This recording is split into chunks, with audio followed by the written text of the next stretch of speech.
allegiance to the flag of the United States of America and to the republic for which it stands, one nation, under God, indivisible, with liberty and justice for all.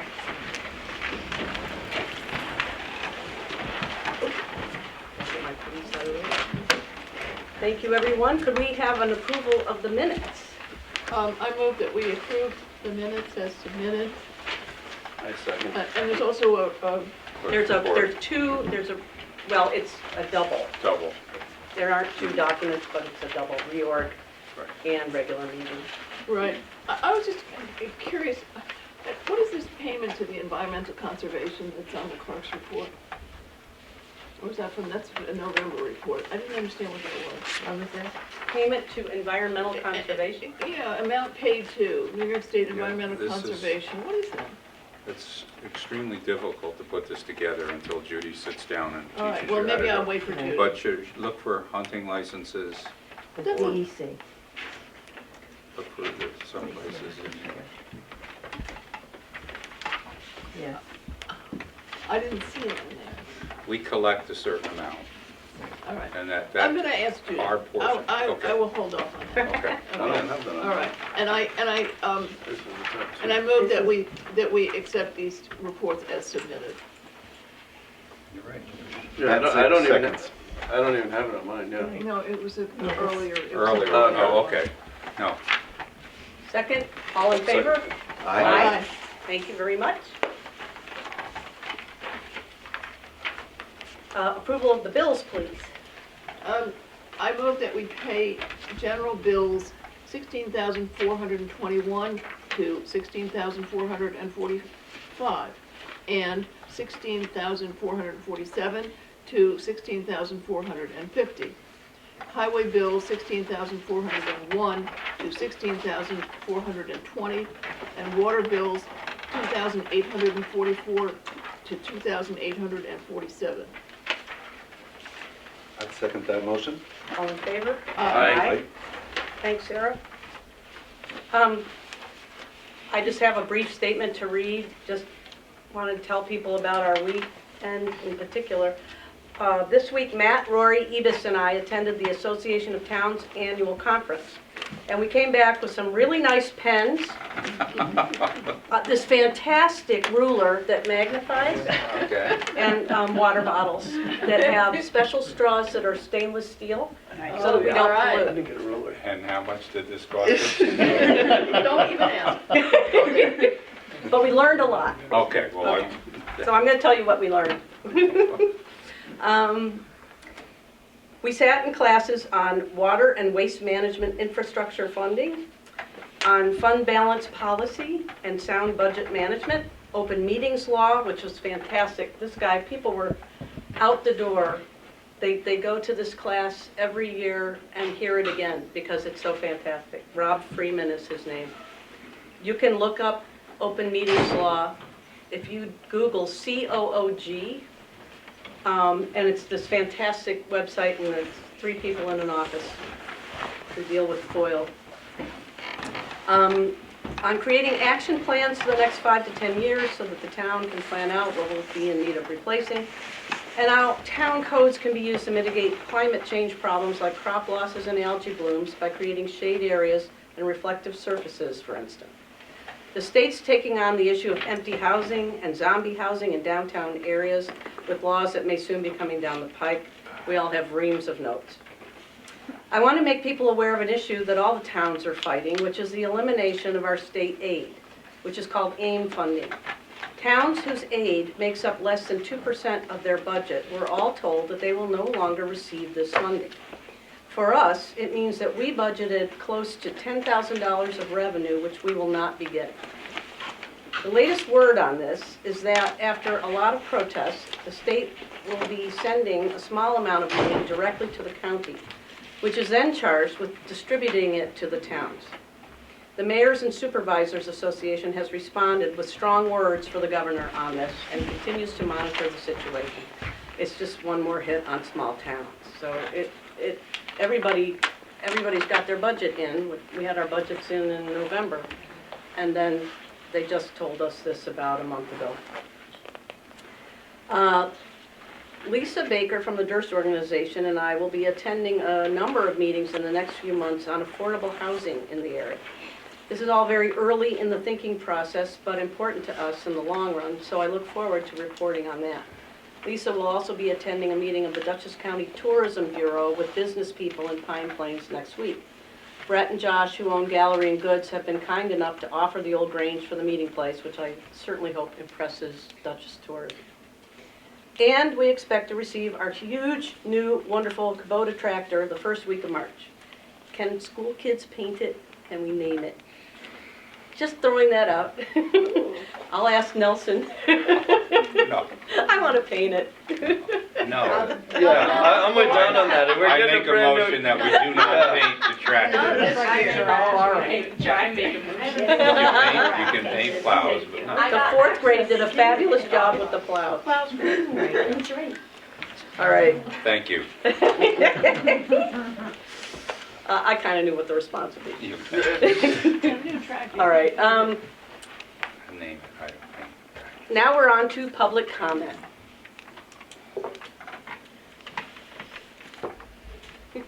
I say we paint the tractor. All right, thank you. We have some resolutions to discuss, which last meeting or 2 meetings ago, we started talking about a nuisance law. So Warren drafted something for us just to look at. And the plan is to hold an open meeting on this, a public hearing, to get people to come in and talk about their feelings about it. But we wanted to kind of come up with something to react to. So that's why you have this. And I don't know if you have thoughts on what you read. Kind of left off what we did last time. I think the open meeting is a really good idea, the public meeting, to get people's sense of it. Okay. And hopefully people who are in favor of it would appear, if there are any, in addition. All right. My feeling is I wouldn't go forward with this. This No, particular. This to me is just not acceptable at all. I mean, especially with the seizure of property without a real due process kind of clause. And, you know, I'm having a lot of, trying to feel comfortable with the fact that we're creating a law that, A, I don't believe will be enforced, and I'm just very uncomfortable with creating this law. That's just my, I won't get in the way, but I think right now I would be against a law of this nature. I'm also not certain we should go forward now. I've given it a lot of thought, and I am troubled by the idea that one situation has pushed to have this, and I haven't heard anything from any other people particularly to say that we need to take this on now. I'm certainly willing to have a public hearing if people think that that's the way to go, but I'm having a lot of second thoughts about it. So the question really is sort of, do we go forward with the public hearing idea, or do we That's kind the of? question. Yeah. I feel the same way. I kind of feel like I'm worried that this is a situation between neighbors more than it's a situation of nuisance. Of the town meeting. Correct. In a more general sense. Right. And I've asked around different people, and it doesn't seem that's like a hot item on people's agendas that we must do this. Yeah.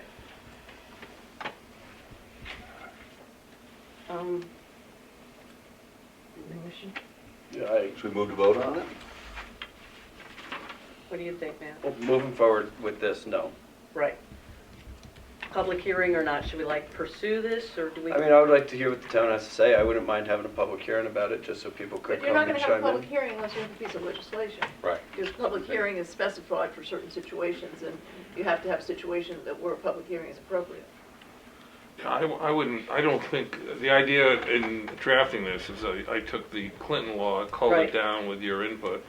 It was not, the intent was not that you would schedule for a public hearing, the intent was that you would look it over and then provide feedback Right. as to the way you want to change that.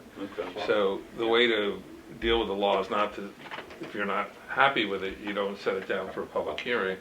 If you want to provide me with comments or you want to discuss it further, something you want to pursue and you feel that something different from this would be appropriate, or if you just want to scrap it, that's fine. But I wouldn't suggest you set it down for a public hearing until What we're trying you're to do- satisfied with the law. What we're trying to do is get public comment, you know, to solicit public comment on really what does the public think? Even doing it at all. And we've had more negative comments than positive comments, and basically I've only had one other positive, you know, and someone saying, oh, you are considering this. But for the most part, I'm hearing no, you know. And most of the reason is that it's so subjective. You know, Yeah. what constitutes a nuisance, and at what point is it? This is fairly definitive in the idea that it limits it to distances away from houses and what zones it's in and things like that. I mean, it's probably fairly effective, except as I say, the thing that bothered me was the idea of, you know, having the building inspector or a police officer seize a piece of Yeah. equipment, That was which in is the the Clinton law, federal. that's why, you know. But we but- wouldn't have to do that. But Yeah, that I mean, was, you can eliminate that. if it was on town property, I would definitely agree with it, but if it's on private property, I mean, that's the federal way they protect the trails. If you get caught abusing the trail with it, something like that, you walk home. And so I can understand that, but it would need an awful lot, I think, more work and input from us. Okay, so you want to just like keep I think working we on should it? table it. Yeah, I would, Okay. that's what I would recommend. Great. And then if you want to set it down for a meeting, if you feel you want to move forward with it, you can change it, but I wouldn't recommend moving But thank you forward to for public hearing. getting it to Yeah. us, because Yeah. it was helpful. Yeah. Oh, yeah. Getting us thinking about it. Any motion And- to table? I move that we table this for the Yeah. time being. And I would second that. All in favor? Aye. And just, while it's tabled, if anybody has comments or wants to write something to us, they really should, because I know that people are hesitant to speak up about the subject. So I don't want people to feel like they can't speak up. And the privacy of an email might be better than, I don't think Or if they I don't just want to think it's give us, they don't private. even have to be named. yeah, If they say, I'm a resident of this street and this is my, you know, how I feel about it. Okay. It would be, anonymous would be fine with me. I'm very interested in how people feel about it. Yeah. I want to be responsive to what the community wants, but I haven't been convinced that the community is that eager on this. right. How big is your email list? Now it's 160, That's significant. it's getting there. Yeah, I mean, that's the Deer Pine Plains Yes, group. my Okay. Deer Pine Plains is at Good. 160, 165. Could somewhere. you add his comments to that? Did Yeah, I- you could ask them, Ask them through that Oh, email. sure, okay. right. That's a great idea.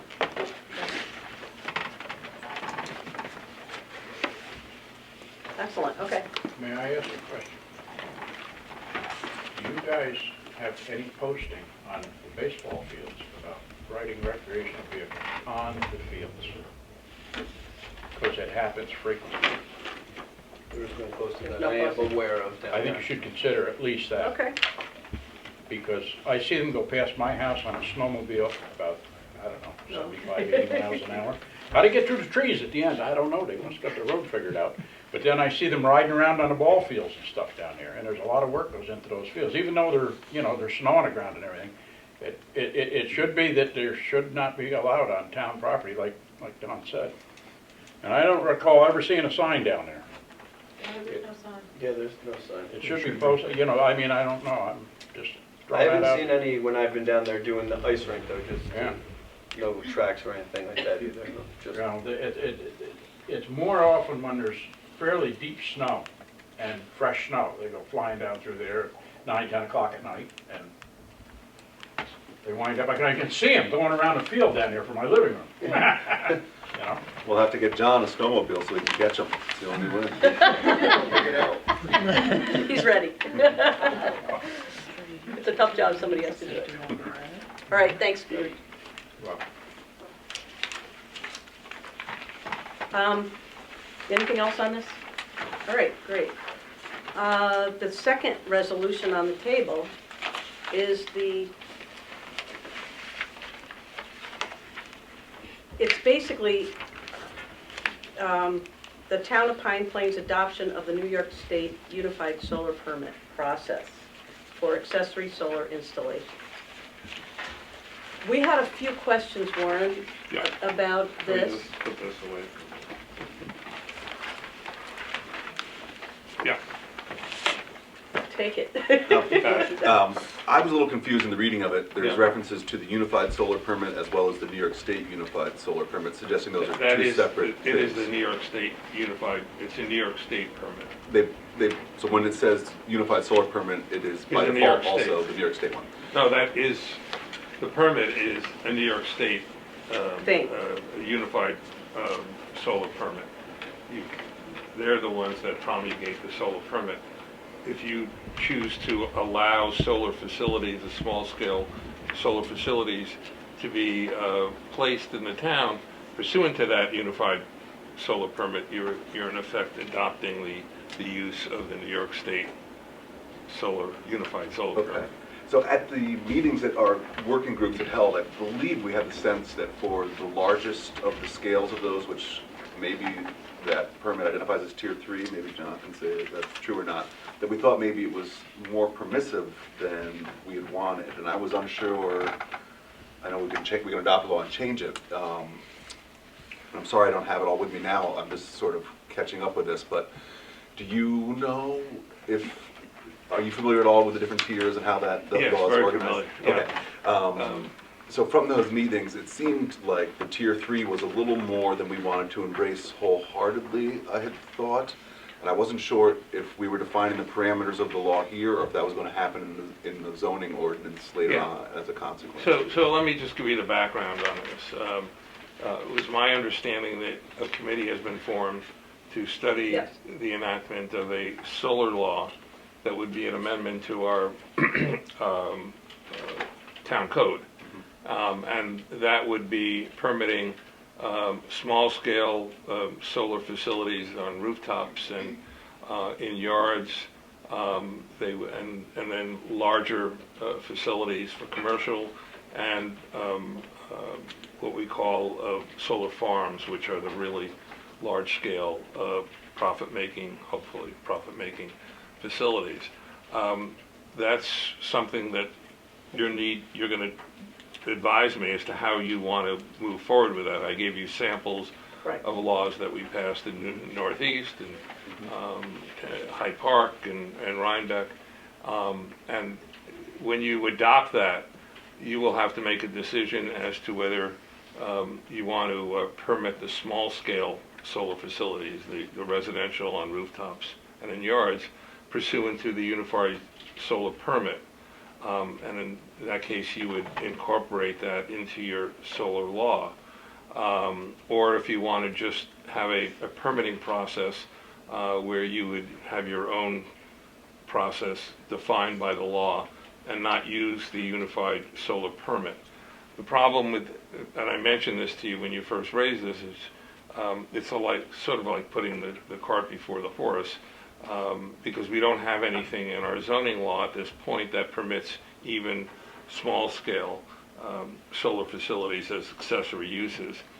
But if you want to move forward, and because I don't know how long it's going to take you for the town to adopt a solar law, that's a more ambitious process. It'll take several months.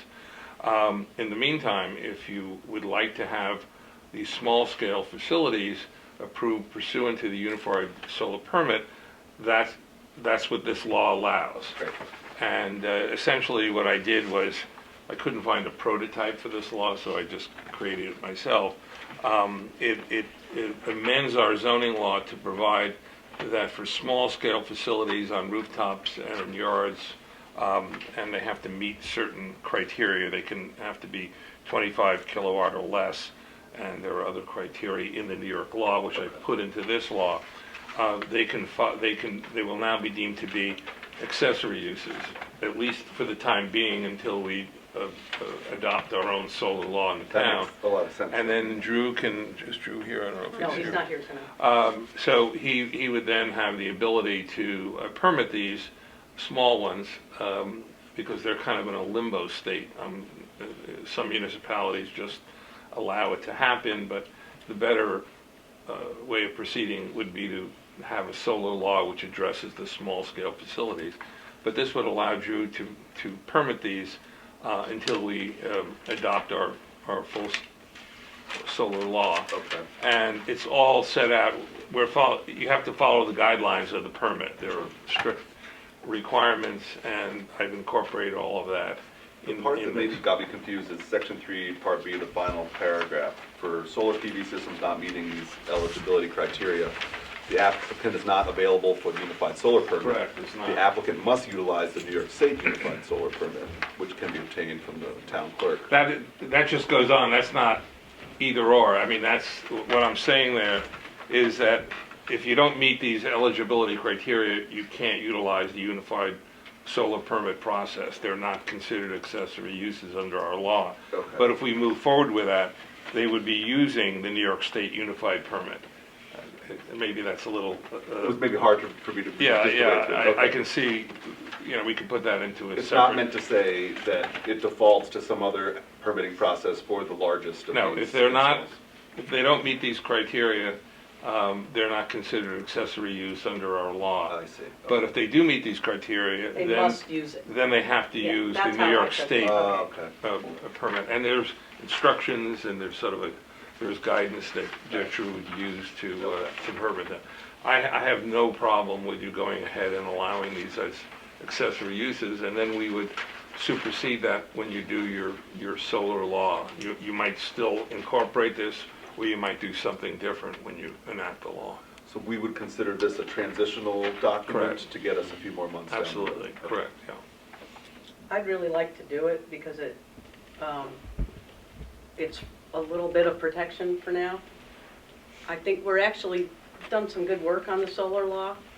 We put together our goals and notes on all the kind of things we want to see. Mm-hmm. So, I don't know, we're a month down the road into it, so we've done 3 meetings of work. So I think we're on our way, and we're not that far away from it, so this also makes us, this is an action for the climate smart community. Our last action, and I think we become one. Yeah, this qualifies Yeah. for that. I think it's a good idea to go ahead and do it, because it's going to take you, after the committee is finished, and you get instructions to me on what you want to enact, I'm going to have to draft the law in accordance with your directions, and then we have to have a public hearing and do an environmental review, so that takes a little bit more time. This, we can just set down for a public hearing at the next meeting and pass the law at the next meeting, and say type 2 action under seeker. Can we pass it tonight? No, we You can't. can't, can't. you have to have the public hearing, you know. Oh, we have to have the public, that's right, It has to okay. be noticed and That's- advertised. I didn't prepare a resolution, but we can do an oral resolution, and I'll do the notice of public hearing for June. John wanted to say something. John? Okay, 2 questions. This does currently apply for pole mounted. For pole mounting? Pole mounted, so off the roof systems. No. I'm sorry, what is pole, Well, Pole Ground mounted, ground mounted solar? ground mounted. Ground mounted. Yes. We have Yeah. not been permitted There's that. rooftop and there's ground mounted. So this Ground would mounted permit are it as not, an accessory structure. are not usually, for solar, they're not on poles. They are fixed to the ground. The solar facility, I'm not familiar with pole mounted solar. Same facilities. thing. Same thing. Ground Okay, mounted. is that- But- okay. But this does allow those as accessory structures. This would allow the rooftop and the ground mounted, I'm but not sure only it for the would. small scale ones. I don't, well, it says here in number 4, sub 4, the facility must be mounted on a permitted roof structure or on a legal accessory structure. Yeah, Ground and mounted on the we've now outside. said that these Okay. are legal set. This law So now then that makes permits them. the accessory solar, Yes. But only within the bounds of where any accessory structure is permitted within, specifically if you're thinking of the village, the town center. Was that where you were having concerns with it, or no? I just don't know if we want to do that, if it really, because we've been reluctant to do that to date. The ground mounting, you ground mean? mount? Yeah. Yeah, we wanted the ground mounting We to have haven't permitted ground specific- mounts to date. And I don't know if we want to do that. So it'd be fun to get you to one of those meetings, but there's been a lot of talk too about some of the challenges of roof mounts and the costs down the road, maybe to homeowners, the concerns, what the lifespan of the solar installs versus the lifespan of the roof itself. There are sort of setbacks and other provisions, I think, in the zoning documents that would prevent gross There are, abuses yeah. of the ground mounts as well. But we have talked a bit about it, but we should loop you in a little bit to the things we've been bouncing around. Yeah. And maybe No, some I of those mean, could come up at the public hearing too, but. I have no problem about incorporating that into a solar law. I just don't know if you want to let it go this way. I see your, I mean, I think, I mean, I understand your point. The point is that when you enact the solar law, ground-mounted It's gonna be facilities included. and roof You're gonna- facilities will be subject to Yes. a lot of other restrictions, but they won't be now. So you're taking a chance that What would by be an permitting example? these, you're not going to have problems with these until we can enact the But we have law. not permitted these we haven't allowed them. What We've was allowed the roof mounted. Well, even those theoretically are not supposed to be allowed until you recognize it as part of your, But we've been doing that right and left. I know, I understand. So- Yeah. But what was the concern with the ground mount historically? Well, people who've said, I want to make a ground mount have been told, no, they can't. Well, because we don't have a criteria for I that. know that, and I think you need the criteria. What I'm saying is this seems to give you no criteria. Won't It has no criteria. But won't it There's no refer back criteria. to our zoning to establish the No. criteria that we talked about for Eventually. setbacks? Well, then you're talking about a Not to full-scale process. law. yeah. Oh, I see what you're In saying. that 2-month period, we won't have anything. If you feel, I don't think it would be a problem to eliminate the ground-mounted under the unified permit. You have that discretion. Can we take that, if we take that Yeah, out, you I'm can happy limit with it, you can limit it. Ultimately, we'll want that though, right? We'll just want to Yes. control Oh, it. we'll want it, yeah. I have no So problem we with could the limit it concept of it, but I have to a problem only with rooftop. allowing it through this I see. for a limited period of time before we have the other in place. I see. I wouldn't want to do this if it's going to be in place for a year or two. I mean, it's, And I don't have a problem with the legal accessory structure having stuff on it. If there's a legal accessory that structure. could be a garage or something. I don't have any Right. problem with that at all. So it would be the only thing I have a problem with is the notion of Freestanding. the freestanding. Right. Because that can really impact on a neighbor. It is, those are the ones, for the small scale facilities, the ground mounted usually present more problems than the rooftop. Although, we've had some issues with, in Rhinebeck with rooftop facilities also. We've been talking about this in the solar law group, Yeah. the ground Yeah. mounted. Yeah, so- no, I know you have. Yeah. You're going to have much more protection. If you follow the format that I gave you for the other laws, the ground mounted and the rooftop will be controlled more intensely than this law. So if we find that this is creating a problem and we are allowing things to happen that we didn't want to allow to happen, we can always rescind the law. Right, So right. you have that protection. There is a mention here too to the roof mounted stuff needing to be parallel to any roof surfaces that they're This is applying. from New York State. These criteria are what New York State prescribes Okay. for the unified permit. I didn't make these up. No, I'm not saying that, I just Right. wondered, and I will wonder aloud, if some minor variance of certain small percentage might be appropriate there. You won't be able to do it through the unified permit. I see. Because these are the conditions precedent to Okay. a unified permit. So we can take out and not allow ground mounted, but We can't alter. we can't alter, so we can't say, well, we'll allow it up to 30 kilowatts, even, it's only 25 kilowatts. If you do a roof mounted, it has to be parallel to the roof. Otherwise, it won't qualify for the unified permit.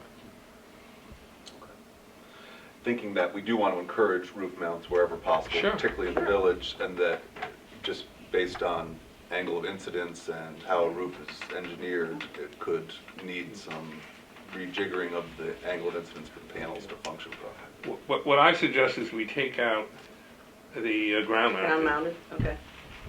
And then just put a period there. And then, why don't we have the public hearing, get the public input? Sure. Because you may have other issues. Right. And I'd like Drew to review it also, so we should make sure, or I'll send a copy of it to him and ask him for his input, and then we'll see what the public has to say about it. Okay. Sounds great. Okay. Do you need a We have to- motion now to establish Yeah, a public hearing? yeah, motion to accept this for purposes of commencing the local law adoption process. Okay, well, I'll And make that scheduling motion. a public hearing for whatever, I'll second it. the next meeting All in favor? Aye. at 7:05. You have all that? And? What's the March meeting?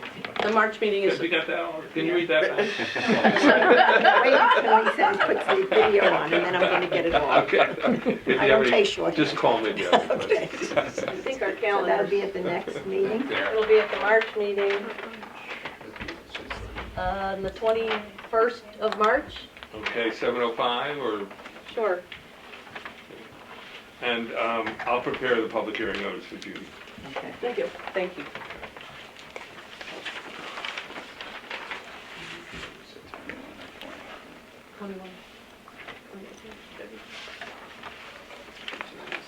All right. Except for the 30th. Warren, is there anything else you wanted to bring up tonight? I don't think so.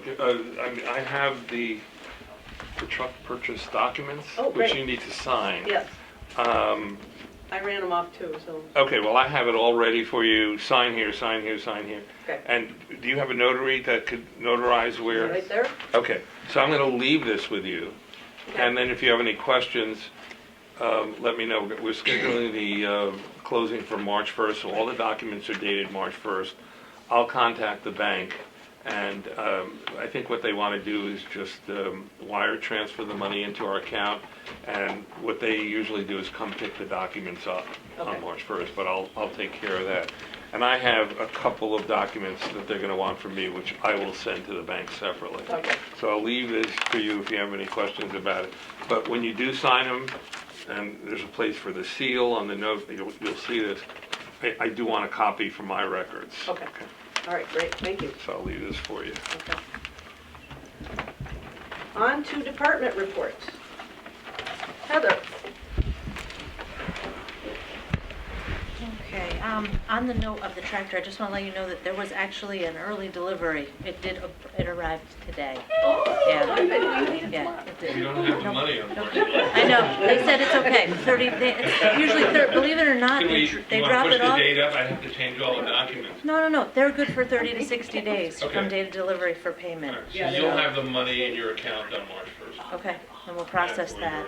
I'll get the voucher over. It is very nice. We got our walkthrough. We're going to switch one of the heads immediately so that we can start using it as soon as I call the insurance company and put it on the insurance policy. But we're anxious to use it. The guys were very happy that it arrived. I am as well. Don't break it till we pay. No, no, no, no, we won't. We're using it in the yard first. So that was a good piece of information. The other is that I hope that you've all had a chance to look at the auction results from our equipment. Yes. I had Karen put a copy in your mailboxes. We do need to act on that within 48 hours of the close of auction, and it did close last night. Some of the things came in more than I anticipated, so I recommend, as I stated, that they all go for what they went for the auction. The way that the auction works, again, is that the municipality does not pay any fees. The buyer is the one that pays all of the fees, so we are charged nothing for this. They provided the service, the buyer pays the fees, and the only one lot that is extremely low is the stone spreader boxes. There was a bid price received of $10, but the bidder is also the same bidder for the Bobcat, the walk-behind mower. So we're not going to use those stone boxes. If it's okay with you guys and you agree with this, I think we should just let them go to that buyer. If you have any questions with regards to the auction, I can try and do the best that I can to answer it. The one truck that we sold that has the dump body off of it? Yes. The dump body, was that included in It's that not, bid? we can put that in our metal pile. It was listed as a cab and chassis without the body. Okay. I did receive a lot of questions. Now, I don't know who these buyers are, or the bidder, the successful bidders. Their identity is not released to me, they just have usernames. So I did receive a lot of calls the last day, questioning a bunch of things, and asking if they thought that they could drive the vehicles. I, of course, said these vehicles have not been on the road for several years. I cannot say that they're safe to take. So again, whoever comes to pick this stuff up, it's at their discretion what they're doing with it, the way that it leaves the yard. The tractor, all of the implements are going with it, so we will help load those implements onto whatever trailer they're bringing, and the individuals that purchased it will secure their load. Other than that, that's all I have to report from the auction. So if everything was accepted, if all the bids were accepted, it looks like we would be receiving $14,370 for this, all the surplus, and we'll get it out of the yard. I move that we accept the bids that were submitted. I'll second that. All in favor? Aye. Thank Thank you. you. You're welcome. I will notify them and proceed, and hopefully get that out of there before the next snowstorm. The other thing that I wanted to was, speaking about the snow, we have had to purchase some more material. Unfortunately, I don't have the numbers with me, but we did have to purchase more sand and salt to replenish what we've used. It's been a very busy season, lots of little storms requiring road treatment. Everything has been holding up. We had one truck break down the last storm. That was brought back to the shop and repaired the next day. Other than that, everything is doing well in terms of storm treatment and equipment, except for the wood chipper, which is my next, I did present the one estimate, and I hope that you've all had a chance to look at the correspondence back and forth with the procurement policy and whatnot. I did do my due diligence in finding the best, what I feel is best for the town. I researched 3 different brands, and then I also got quotes for all of them, but the best way to do it was to get the one through Sourcewell, and that would be that Bandit that I proposed from Westchester Tractor, which is also the contractor that we just purchased from the tractor from. Very reputable company. Bandit had a very good contract price through the Sourcewell, which was formerly NJPA. The funding part of it, I tried to explain the best I could, and of course this was also before I knew what we were going to be getting for the auction items. So that is revenue that I don't know if that was figured into our budget, but with this chipper in the condition it's in right now, the lack of necessary safety implements on it, or that's all I'm going to say about that. It's 1990, and it is requiring quite a bit of repair at this point in time. I did talk to this particular contractor where we would be purchasing the new chipper from if you were to award it, and he said that unit would be worth maybe $3,100, but it's not something that they would take in on trade because it's just not safe. If we wanted to put it out for auction, that's a buyer beware type thing, we could certainly do that in the future.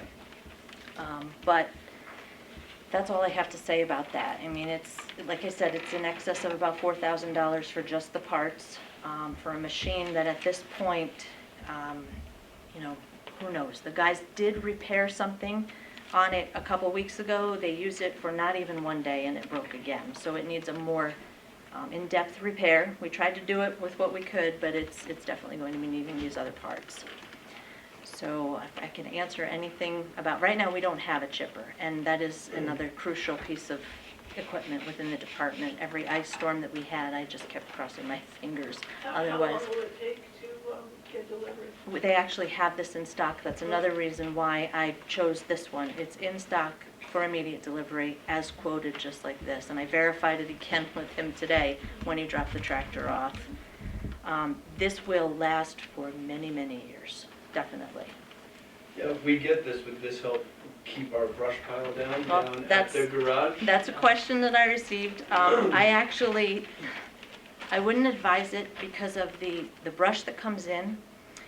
We don't know what it's riddled with. Could be riddled with wire, page wire wrapped up in the limbs. When it comes in, it comes in however it comes out of someone's truck. It could be all mangled together. The thing with the tub grinder that came in is that they have an excavator with a thumb and they just load it right in there. To be pulling apart, and I think I said this before, to be pulling apart the brush that comes in twine, it's going to be very time consuming. Could also be dangerous. We don't have the proper equipment to pull that apart. And it would destroy the machine if we were to use it that way. I know it's a nice thought. Also, the product, the chips that the chipper would produce, people do not take. I have seen people back at the yard taking the mulch. Not as many as I'd like to see. I mean, it's not moving as fast as I'd like to, but the chips are definitely not a hot commodity. So then we would be plagued with, well, what do we do with all these chips? And disposal Well, is chips are difficult. not the best way to go Right. for to be dealing with that kind of wood product anyway. So we're talking about trying to do something in biochar, which would be much more ecologically And we can really investigate that. correct. So anyway, it seems to me that we best go and buy this piece of equipment. And I think it's great that it's available. It is, yeah, it is definitely. These were all strong points for this particular piece of equipment. It has a good reputation. I've talked to tree contractors that use this in their professional businesses as well. The county just purchased one, Dutchess County did. Same exact machine, actually, and they've used it already for, I think they just got it last week, and they've used it and are very pleased with it. And I did opt for the gasoline engine as opposed to the diesel, which we currently have, due to the DEF requirements. There are a lot of problems with the new diesel engines and the DEF requirements. Crossing my fingers with the tractor because we had no other alternative there, but this is going to be a gasoline chipper to eliminate those problems, any What are potential those problems. It's with the diesel emission. That's what the DEF fluid is, Oh, okay. and when it has to burn off, there's sensors and lots of issues. So I just want to give you some specs on the machine. We've done We my watched what they research. did on Lake Road the one day that they band-aided the chipper, and it looks a lot better down there, so I agree with Sarah, we should Yeah, we have purchase to have it. We do. It's an essential piece of equipment. Motion, any other thoughts? And we certainly got our money's worth out of the one we had. Yeah. We did the clutch rebuild 4 Yeah. years ago, and that Yeah. was a Band-Aid. And it lasted. It I lasted. projected Pretty about good. 5 years, and That's we pretty were good. almost there. That's pretty good. The hope is for another 25 out of this one, you think? I believe so. This is a big piece of equipment. Yeah. it sounds big. My only fear about these is that they are huge Mhm. compared to, is it overkill to get something this size? You know, the difference between a 12-inch Well, and a that, I 15-inch... know. yeah, I looked at that, it and really it's wasn't- disappointing. Yeah, it really wasn't much, so that's why I thought for that little of a difference, to be able to have that much and not really tax the machine, because we may not be chipping a 15-inch piece of wood. But in the future, who knows? Right now, we cut a lot for firewood and leave it at the edge of the road. We may, in the future, not have many people that want wood anymore, and then what do we do with the wood? So this will allow us to actually get rid of it, chip it up and blow it into the woods, or whatever we do with it. Can our chip pile be pelletized? Is that possible? No. Requires major equipment. Do we have a motion? Well, I think we ought to talk a little bit how we're going to fund it first. In her fund balance, Well, that was my, right, I there would like is to take plenty. it out of the. Yes, yeah, that's where I Take would it out of the suggest. fund balance. So there will be two things we take out of the fund balance, which is the down payment for the tractor, Mm, which is pretty modest, Yeah, right. and this. And we need to spend that down a little. Right, and I'd like to see the money that we get for the sale of the surplus equipment replenish the fund balance. Yeah, we'll I- just put it in and take it out, and, yeah. I have no plan.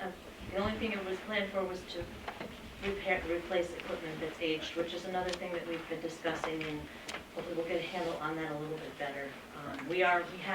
I was just thinking about that the other day. Since I've been in term, we have been purchasing equipment frequently, which is great, but we started out with a lot of aged equipment also. So we should be getting up there pretty soon. and that everything should be at a level where, as long as we keep up with our plan and the funding, then we should be in good shape. And I won't have to come back to you and say, this is broken down and it's costing more than it's worth and we need to buy something tomorrow. I'll make the motion then. Second?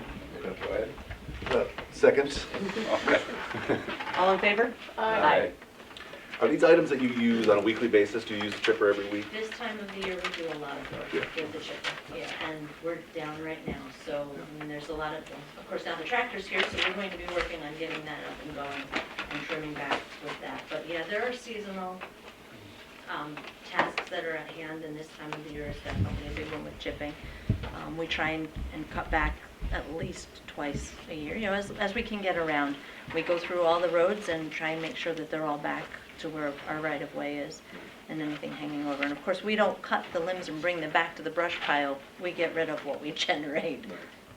So, yeah. I asked that only to wonder if there's an adjacent municipality that has a need for a new chipper too, that if we're only using it, you know. Right. They did just 30 days a recently have year. a shared service agreement, probably, it was maybe 7 years or so. I believe it's Mylan, probably Northeast and Red Hook. They usually go in on purchases, and I believe they did do it. They shared them. Yeah. There was a lot of that, and it's still going forward with shared services and purchasing of equipment. We did try, was it a few years ago, Yeah. with a mowing tractor and some other equipment to seek a grant for that to help with the shared services of purchasing this, but it didn't go through. So it's something that the highway superintendents are always talking about and getting ideas for, and if any grant opportunities come up, we definitely all come together and try. But they've all engaged in this and have a good group of equipment that's shared between them. So unfortunately, at this point, our neighbors, they're all set, and we're not. And we can't use theirs because we're not part of that shared service. And they've not gotten into conflict over that chipper, though it's shared? No, it's all, and that was something that came up several years ago. Everything, the use of the equipment, the maintenance of it, repairs, it's all spelled out in a legal document as to who gets it when, how the expenses are shared. It's a very organized effort, definitely. So hopefully in the future we'll be able to take part in that. But in the meantime, we're in the situation we're in. I think the first time that somebody runs the winch cable through the chipper is, oof, it's terminated. Yeah. That's one of those things too. That's one of those things that, you know what, we'll probably never use the winch. Well, that was my concern about this. The unit that's on the floor right now is equipped with a winch. To order one without would be 10 weeks. So I was like, oh boy, you know what? Yeah, so. But they aren't winch trucks. No. I know the county had issues with that and stuff. And we will receive instruction on this as well from the contract, the vendor. They come in and they provide all of the safety instruction and whatnot on the chipper. So I thank you for that. Definitely, I'll make that call tomorrow. He was going on vacation, which is why the tractor came early, 2 weeks early. So I think he'll be happy to receive the email, though. Okay, thank you. You're welcome. Anybody have any questions for me? Just are you planning on putting the old chipper on? We can certainly do that. Or do you have a plan coming up where you've got other stuff to go? Well, it kind of depends on if we have any other. I've really put everything out so far that we've had for surplus, unless we have any future plans within the next year. If you want me to go ahead and list it separately, I can certainly do that. What about our tractor, the old tractor? That made the list. And that Yeah. was on the list? Yep, Okay. that made the list. So this would be the only piece of surplus equipment. So that's up to you. If you want me to list it now, I can certainly do that. Well, once we get the new. Well, it's easier for you just to get it out of your. It is, then we don't have a yard full of stuff. Yeah. I'll put that out to surplus then. Thank you. Thank you. Hi, so low. Drew is not here tonight. Is there an assessor's report, Jim? No, there's not. Nope, okay. John Hughes.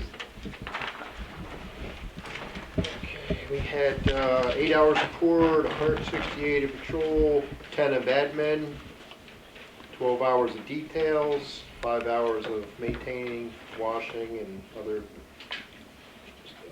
jobs from police cars. So we had 10 complaints, 1 fire and EMS, 5 auto accidents, 24 warnings, and 27 UTTs issued.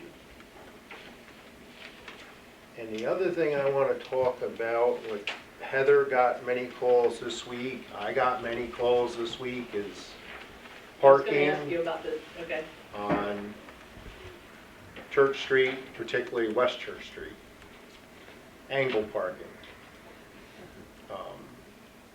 Along with angle parking, I think with the added businesses that are filling the town center, we're gonna have more parking problems as time goes on. When Memorial Hall gets going, you got all these businesses and people don't wanna walk, they don't wanna park in the municipal, so they're parking along the street. So it's probably something we should address now. But what if we were to extend the curb, because it's very wide right there, it's just very awkward. Well, the only problem with that is, who owns that property? Does the state own 10 feet of it? The state and the towns own a certain amount of alongside the road. How much do they own? How much can we legally do anything with? They own 50 feet, the state is right of ways.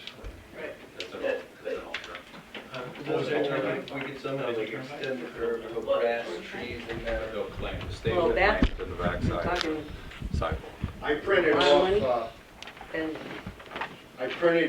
Millbrook's Not- E-Code 360 and our E-Code 360. They address numerous things, 2 pages of parking woes. We have really overnight parking in the winter and removal of vehicles that are left parking there, but we have very little as far as parking. And that's in the E-Code 360. Well, the problem with the angled parking there is that to pull back out into traffic is not. Well, it's got a couple problems, actually. That to me was the place. It's got the problem that you stated there, if somebody pulls in an SUV, Yeah, and now this person wants to leave, he can't see. yeah. The other problem is, they're parking, their front ends are hanging over the sidewalk. So now people walking down the sidewalk are restricted. It seems to me we don't want angled parking here. Nope. And all of these laws, the way they're written in here with angle parking, everybody's got a curb. So angle parking, your front end of the car, you can't back in, you have to pull in, your front end of the car has to be on the curb. We don't have any curb. So you can make, well, Warren would know this better, first you have to designate whose property that is, who has the right to say what anybody does on it. Second off, you can put a sign, you can designate a law, no angle parking. Parking has to go with the flow of traffic. But then you know, the whole town center, you've got parking problems.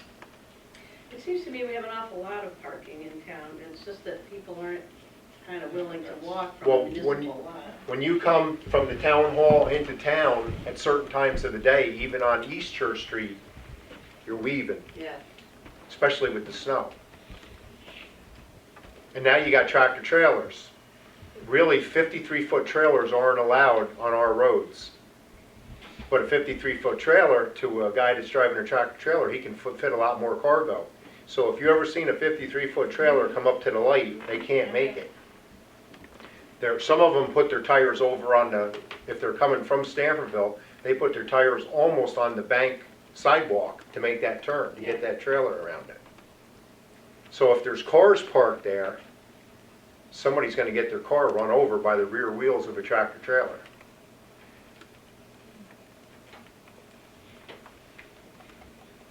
I haven't been able to talk to the state yet about just moving those parking signs, but that might be something.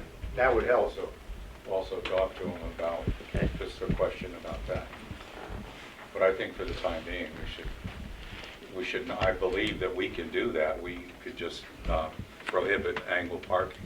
So we're not the only one, because here it is right on the front page of Right. Norton News. Parking and speeding on Norton's Main Street, so we're Yeah. having parking yeah, problems there too. And if you ever been to Millerton, you gotta weave through there. yeah, and it's awful when people are trying to park Especially now.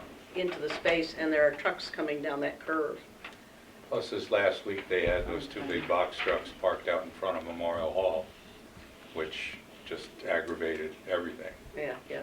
So, So when Memorial Hall gets going, say on a Friday night, and they have a venue, and then you've got the hamburger place, and you got Tower right there, and you start putting all those people there, that's gonna be some crowded piece of street. You forgot about the beer garden. Beer garden. And nobody's in the municipal lot. Yeah, that's empty. That's the thing, it's empty. Yeah. Don't they anticipate taking down the house next to the Memorial Hall? I think they're gonna make that into a parking lot. I actually don't know what they're gonna do. They have not They were decided. taught, well, there's two different things. One, I've heard that. Yeah. And the other one is that they're gonna use it for offices, so I don't know for sure, just board members. But they were talking about developing parking to the rear of the building because they have that big 3/4 of an acre lot back there. So that was all gonna get tied in with Stissing House. So what can we do for now? Well, I suggest that we outlaw angled parking. Okay.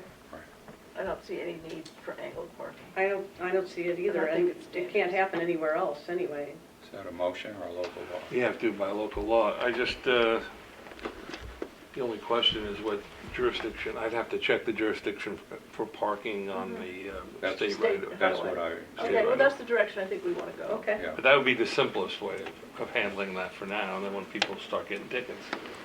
Couldn't we just put up a sign too that says? No, you can't unless you have a law. Yeah. However, is the business owner allowed to put up a sign, How- but not the town? Well, but again, if Well, you the speak with business owner is in DOT, favor. DOT may prohibit the angled parking on their So state we're- road. Yeah, Right, I don't know. right. Parked his orange truck there. Did you hear that?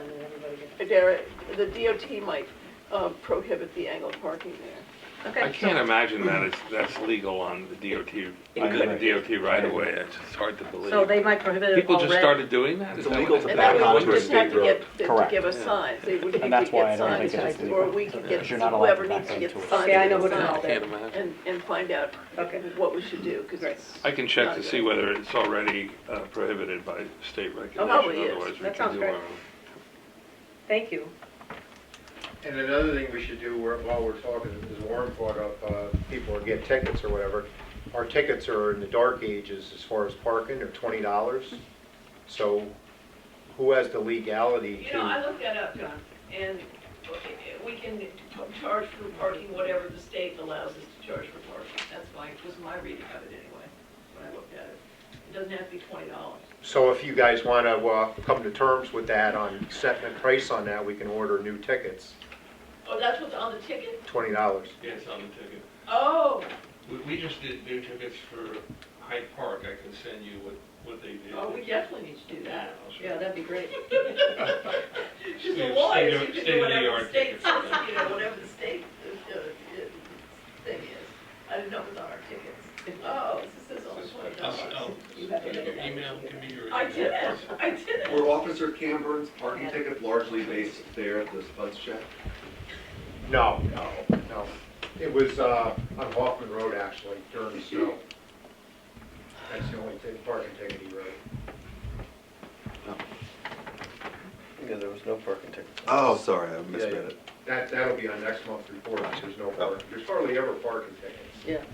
Usually we just tell people, I mean, if you wanted to sit down in front of the post office, you could write them all day long, where he's got 9 million no parking signs. And people pull up, and I'm just here for a minute. Okay. And you guys will be sitting right across the street. No, we don't write anything. John, have there been any break-ins in some of the empty buildings? The last one that I remember was Peck's old store The old sort? on South Main, which they went in through the back window, and he said they moved a bunch of stuff around and went out. That's the last one. That's the last one, okay. And that might have been a couple vagrants that were kind of moving through town. Ah, okay. Because I know Gary Hoisrud got a call for one, and the next time he saw him actually was at the train station when he was working as the MTA. Great. He said, guess who showed up at the train station today? The guy he shooed out of here on Sunday. So, We found some evidence that people had been in the old library. a while ago, we got complaints of that going through the back door. We've got a lock on it now, so we've taken care of the ability to jimmy it, but I just was wondering. Yeah, no, Okay. Anything else? that's it. Thank you so much. Ray? So the water usage for the Pine Plains Water Improvement Area for the month of January was down to 43,500 gallons per day, which was the lowest in about 12 months. Unfortunately, that was short-lived because last Sunday a major leak occurred within the system and quadrupled the water usage. Wow. Ray, was that the leak at the school? Yeah. Yes. Was that, Was it freeze? No, it's their responsibility. oh, So it is the school's responsibility? yes, it is. Oh, okay. Yeah. So I'll go into I've got more detail regarding that. What side of the meter? So the annual water withdrawal report was submitted to the Department of Environmental Conservation. That is required to be submitted every year prior to March.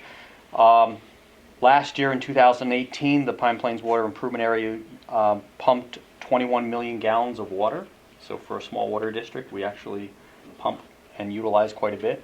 That's up approximately 1.5 million gallons from the previous year. About 1 million gallons of that was based on additional water leaks that occurred during the year, and about 500,000 gallons was actually recouped in increased water usage and billing. So we were up about 1 million overall. As far as the water leaks, last Sunday night, it was observed that a major water leak had occurred within the town. Unfortunately, the soils here in Pine Plains are very porous, so it never comes to the surface, or very rarely comes to the surface. I was able to find one leak actually at the bus garage on February 12th, and that was at the curb shutoff valve, and that was repaired on February 13th. The water was only down for about an hour to the bus garage. It was isolated to their shutoff only. Unfortunately, that wasn't the major leak that we were looking for. We continued to look, found an additional suspect leak on the school property, and rural water unfortunately was not able to come down and pinpoint the location, so we informed the school of the leak. The school, since the leak was occurring on the school side of the shutoff valve that's located on 199, that's the limit of where the Pine Plains Water Improvement Area is responsible for any leak or repair. Since it was on their side of that service valve, they ended up calling in a leak detection service who pinpointed the location. It was actually on the main service heading into their building. It was a 4-inch ductile iron line that somehow actually snapped in half. And it was leaking about 90 gallons per minute, and it increased our water usage by about 174,000 gallons per day. So it was very significant. Very significant. Per day. We went from 43 up to over 174. Whoa. Yeah. And that was the leak, or is there still That one was more? the leak. Yeah. So that actually was repaired yesterday. Luckily enough, we worked with the school. It actually ended up being a fairly simple repair once it was discovered and found. We actually had materials down at the pump house as far as couplings that Mike George was able to utilize. So Mike George is going to buy new couplings to replenish our supply, but water was down for that facility for only about 3 hours. So it really wasn't bad as far as that repair. And luckily enough, the school was closed, so obviously it did not impact the school day. And that was one of the keys. We knew that the school had a few days off between the conference, superintendent's conference on Friday, and then following up with Monday, Tuesday, and Wednesday being off this week. So it was good to be able to get all of that done and not have it prolonged for an extended period of time. But as far as I can recall, that was probably the largest leak that the water district has had since the town took over the water company. So again, Would the school have noticed the leak? I mean, in their consumption? No, because it was not on the meter. Again, the meter is located within the building itself. There's not a pit outside or anything like No, that. but I mean, just with the water pressure for using the school, it still maintained a sufficient flow. Correct. Wow. And think about, to your point, Mm-hmm. in the past, when the water system has leaks, and again, there's been leaks at the school in the past as well, And people actually have called with complaints because of loss of pressure and so forth. But because of the improvements that the town has made as far as increasing the water mains and so forth, there's adequate capacity within those to take those additional flows. Where I was shocked, I never got one dirty water complaint nor a loss of pressure from anyone, including the school. Including the Our school. school wasn't open either. No, but again, it was loss of pressure because they have flushometers as far as the toilets and urinals and things of that nature, and they're very sensitive to pressure differential and pressure losses. So the fact that they never sensed any pressure loss and fouled or anything like that, it was very surprising. When Mike George had removed the asphalt material, took 2 buckets out of the ground, and then the gusher. Yeah, then the gusher. Then it came to the surface at that point. But we actually lost within a 7 to 8 day period. We actually pumped about 2 million gallons of water into that hole. And it never came to the surface. Never came to the surface. That's how porous the soils are. And as a matter of fact, when he went to do the repair, so again, as soon as you put the bucket into the ground, it came right to the surface. It completely flooded the excavation. Sidewalls started collapsing. Nobody was in the hole. It was just the piece of equipment. He shut down the water. All the water was drained by the time he went ahead and got down to the pipe. He never had to use a pump during the excavation or anything like that. So there's a good benefit and a bad benefit. And the lake came up. So that was the excitement for the past week. Other than that, there was a follow-up repair on the generator cooling system. During the past service, there was a notice of some coolant leaking from the hoses and one of the gaskets. So the technician came back and he replaced the deteriorated gasket on the housing of the block along the head of the unit, replaced an aged block heater hose, and a leaky valve cover gasket as well. So those were all replaced. So other than a muffler that was replaced on the generator a few years ago, again, the generator is about 26 years old. This is only the real second repair that's been made. Other than that, it's just been simple maintenance associated with oil changes and batteries and things of that nature. So we've been very fortunate as far as I'm concerned. Although it is 26 years old, unfortunately the company, it's a Hercules engine. The engine is a very stout engine. It's all cast iron, runs like a charm, but the company is out of business. So at some point, when we need to start to find spare parts that on major components, that may become more difficult. So or within the next upcoming years, as far as the plan that the supervisors talked about, that'll be one of the items that will identify as potential for replacement, probably within the next 5 years or so. Thank you, sir. Sure. One quick question, I may have mentioned this before, I know it bounced around in my head, but has the department ever looked into the use of ultraviolet filters, so-called, for pre-treatment of water to reduce the use of chlorine? We have not. So not in this case. We've looked at it in other instances, and City Poughkeepsie utilizes it and so forth. It's very expensive, high energy consumption. Keep in mind, it will not completely do away with chlorine, okay? Because per state law, under the health code, we are required to carry a chlorine residual within the system. I'm not sure how beneficial it would be for us. We are a groundwater source, so again, bacteria, we normally do not have bacteria within our groundwater. Generally, UV, for pretreatment purposes, is utilized on surface water, where you do have the potential of starting off with a coliform that you kill off, and then you're just adding chlorine for the purposes of keeping residual within the water system itself. In our case, we've never had any detects as far as any coliform counts in our wells. It's a very pure water in that instance. So I don't believe there's much of a benefit of doing pretreatment. Do we operate at levels higher than are required for the residual, or we're right at the margin? We are right at the margin. Every month we go out, so there are tests that are taken for coliform. So there are 2 samples that are taken within the system, and they change routinely, just so that way we don't check the same one every month. And so it varies. In some areas where it's in the middle of town, there are higher levels of chlorine. But when we start to go to some of the outskirts, if you would, Stewart's is one of the locations. That's located on a dead end. Leah's Mountain View is another location. That's located on a dead end. So since there's not a constant use of water on those dead end locations, what happens is as the water ages, the chlorine dissipates, and so therefore you have a lower level. So we're meeting our threshold and our limits at those dead end locations, which is part of the criteria.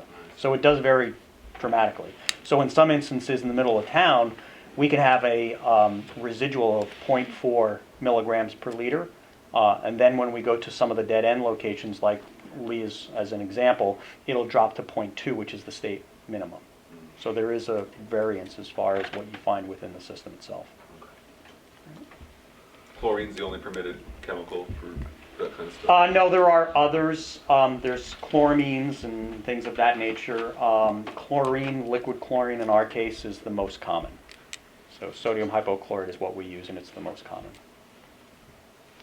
But we try to minimize it as much as we can. We don't want to use more than we absolutely have to. Thank you. Just really tasting it today. Well, you may, I'm sorry, if you're noticing it more recently, Yeah. with that break, Oh, you because of charged so it. much water being pumped into the system, I see. it, again, that higher level may be found within the system right now as far as the past week. It should be dissipating and dropping off within the next week or so, Yeah. as that water tends to age. And it's metered automatically, it's not like you're dumping buckets in there. Yeah, no, yeah, it's metered automatically, and we test it every day. I test the level every day. Great. Thank you. All right, on to recreation. Catherine. I'll start off with this past weekend, we hosted our basketball tournament, which was a great day of basketball. We had a 50-50, a basket raffle, a great concession stand, and always get great feedback from that tournament, from everybody that comes and visits. They love the home-cooked food, and it's just great for the kids to play and enjoy basketball for the day. I received a phone call from the triathlon man today. He would like to host it on June 29th. I did ask him if there was a way that he could move the times, and he had said he had talked about moving it to 8 o'clock, because last year it seemed there was a lot of congestion down there when the beach wanted to open because the roads were blocked off on each end. My only concern is that is graduation day as well. Yikes. That's a tough day to do it. Yeah, You no, I can't don't do think you it should that. do Yeah. it. So I didn't know if you as the board have the right to ask him to change the time, It's like the impossible. date, or, That's impossible. Well, we had to have them change it. It can't be, can't. Yeah. Yeah. He's gonna have to change Can't it. be graduation day. so do you want me to reach back out to him, or is it something you want to do as the board? Did you already mention that it was graduation? I didn't, because after I spoke to him, I said I would mention it tonight, and then looking at the calendar, having that I have a senior this year, I realized that it's graduation and three seniors here, which is gonna be crazy with traffic. Can you get back with him and see what else is available? Okay, Okay, and then you and I can talk and I can get to everybody. okay, sounds great. Okay. Our field banners are going very, very well. We're selling probably at least one a day. So That's amazing. it's great. That's a great turnout.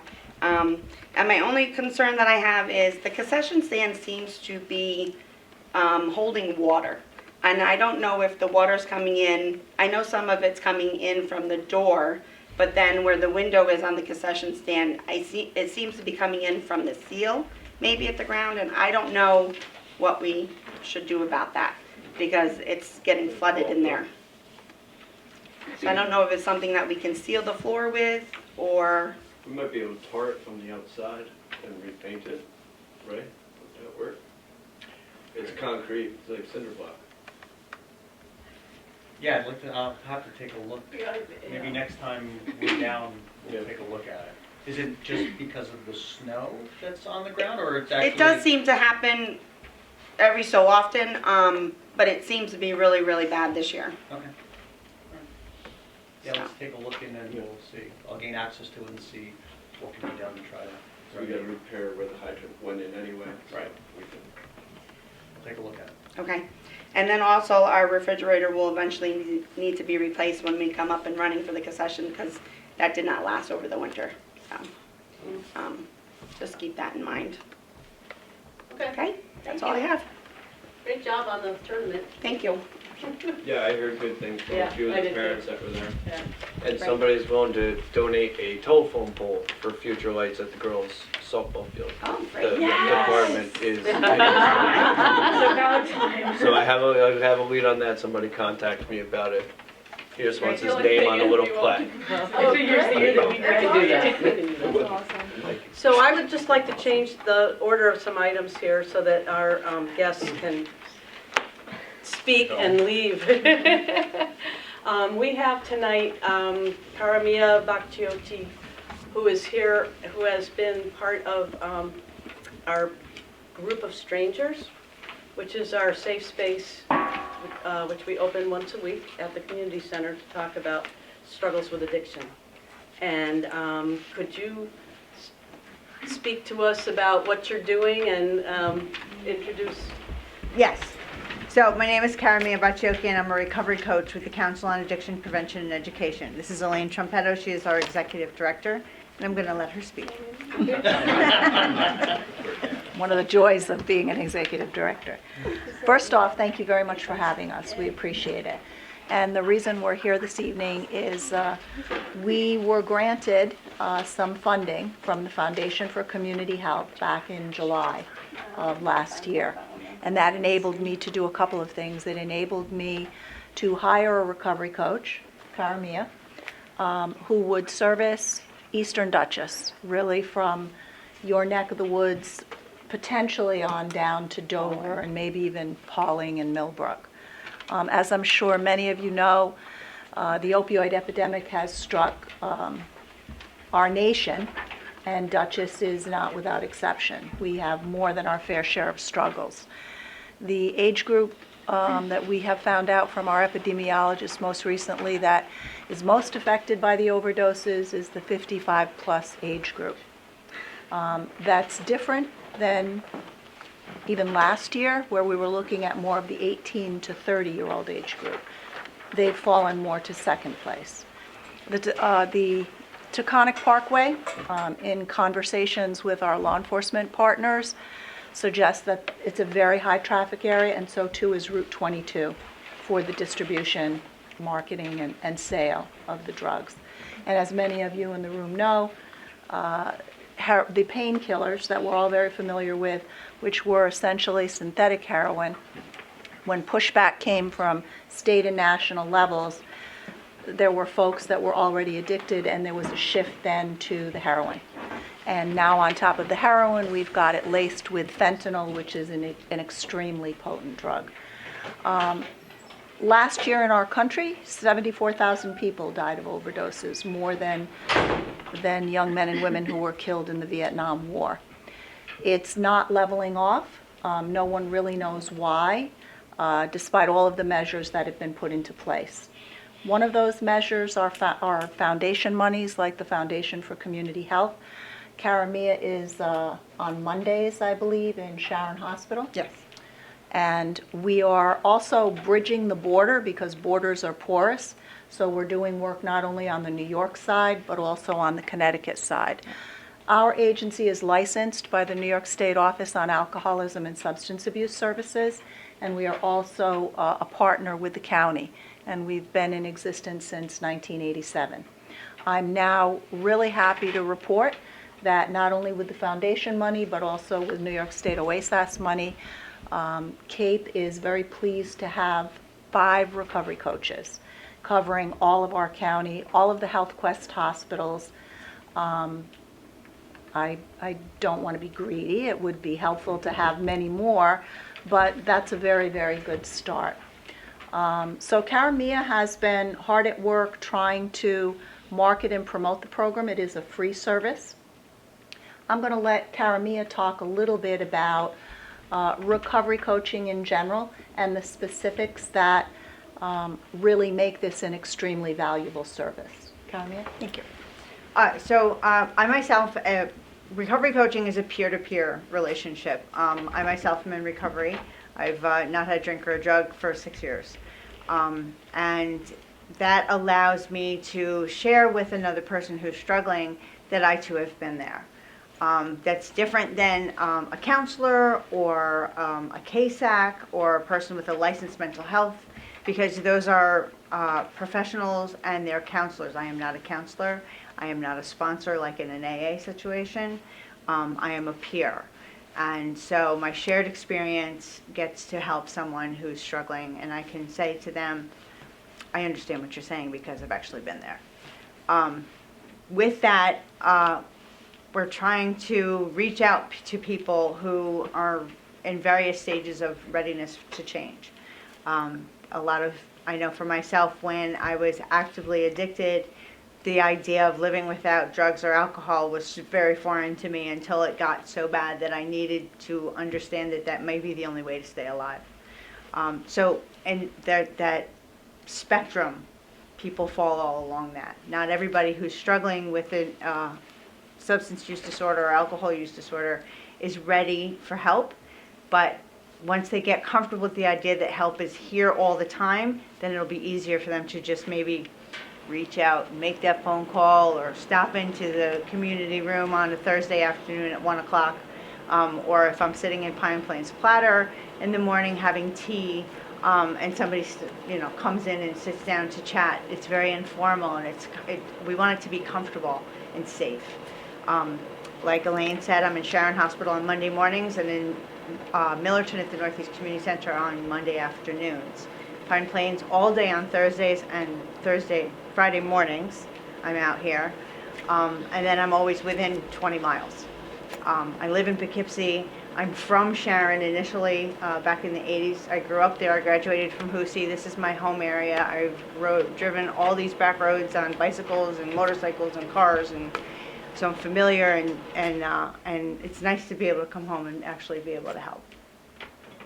So the beauty of the service, not only that it's free, is that the folks that I have the pleasure of working with have lived experience, and that enables us to build trust, because we're not just talking the talk, we walk the walk. And we're not police, and we're not counselors, and we're not, authority.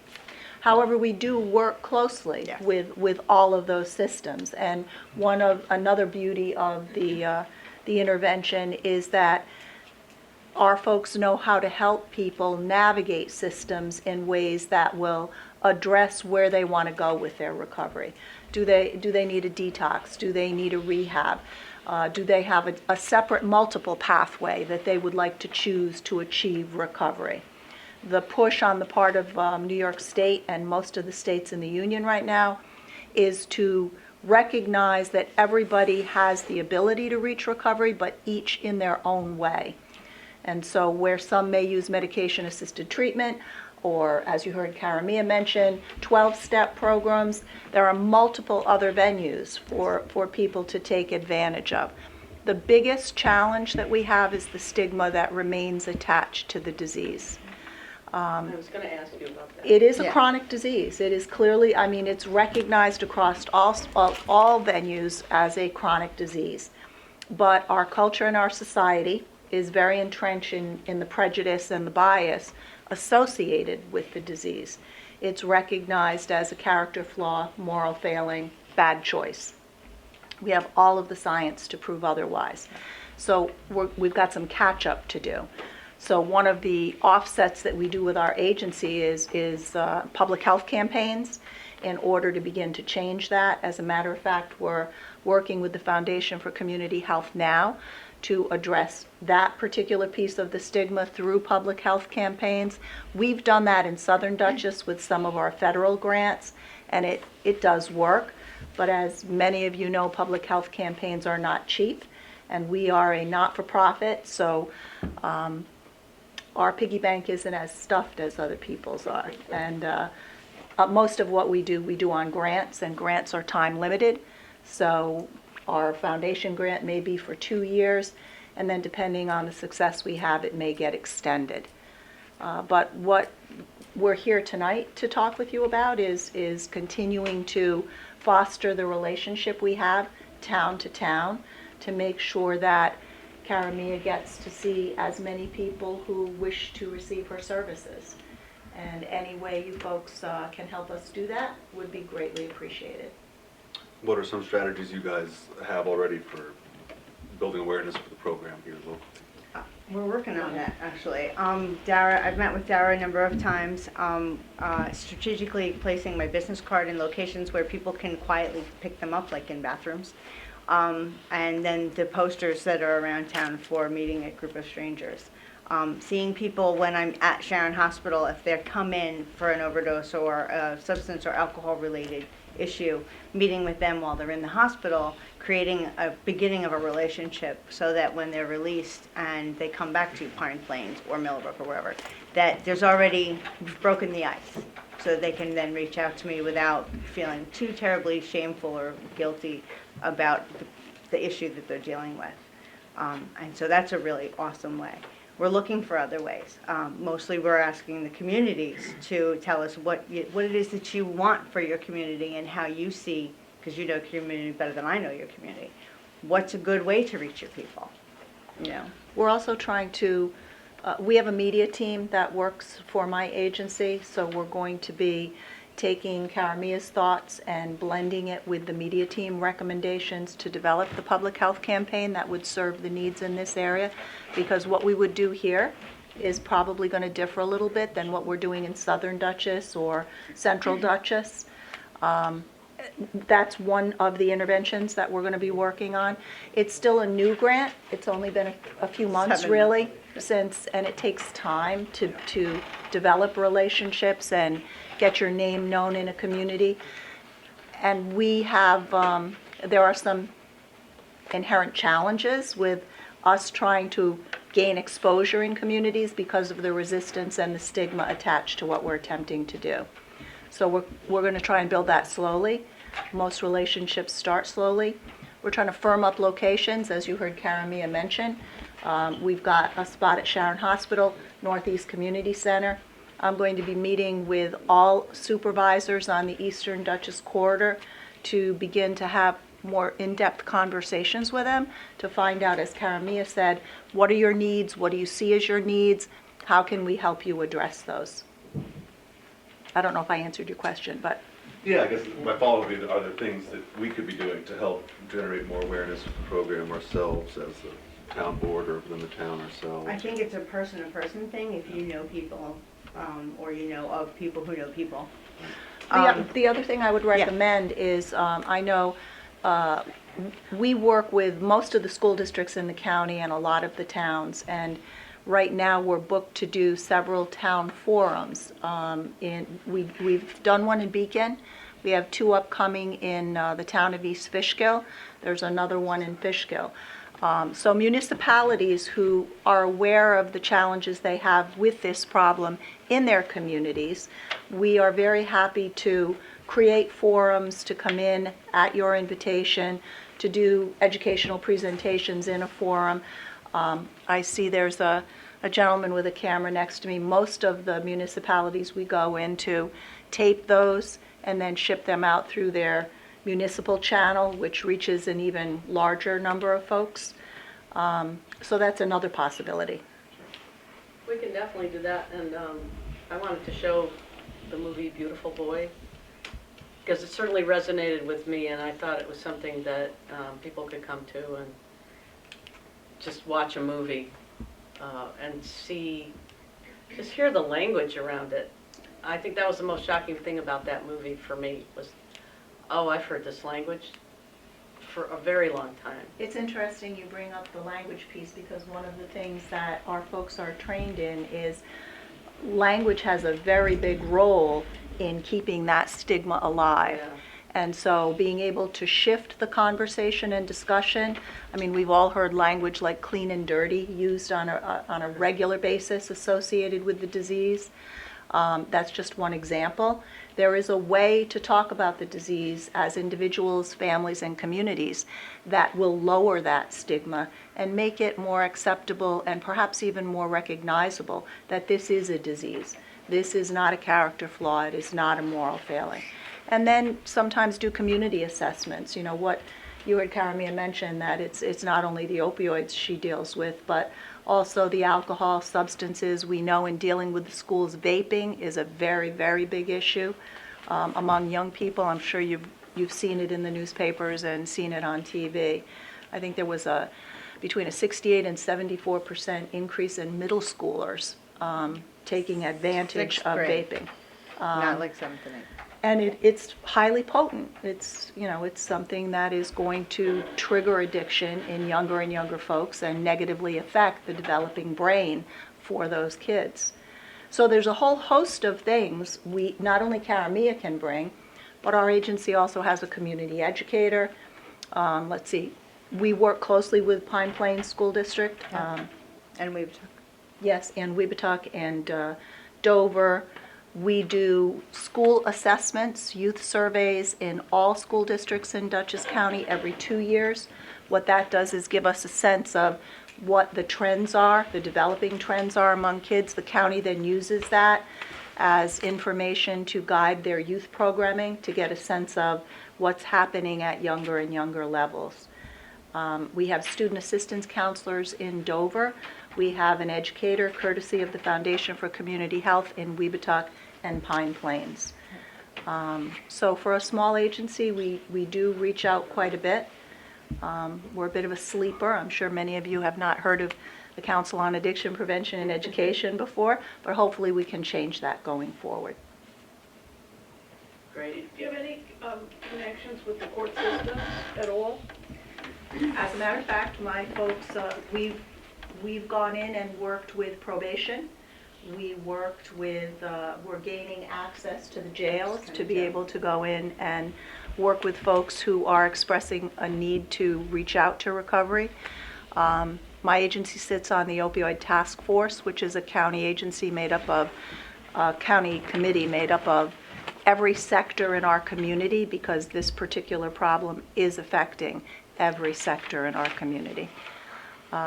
So yes, we work with law enforcement. Our federal grant in Southern Dutchess is through the Office of National Drug Control Policy, and that develops a community coalition to do a community needs assessment, take a look at what interventions may actually address those needs, and then with the help of an evaluator that we contract through SUNY New Paltz, have ongoing evaluation to track those interventions and their success.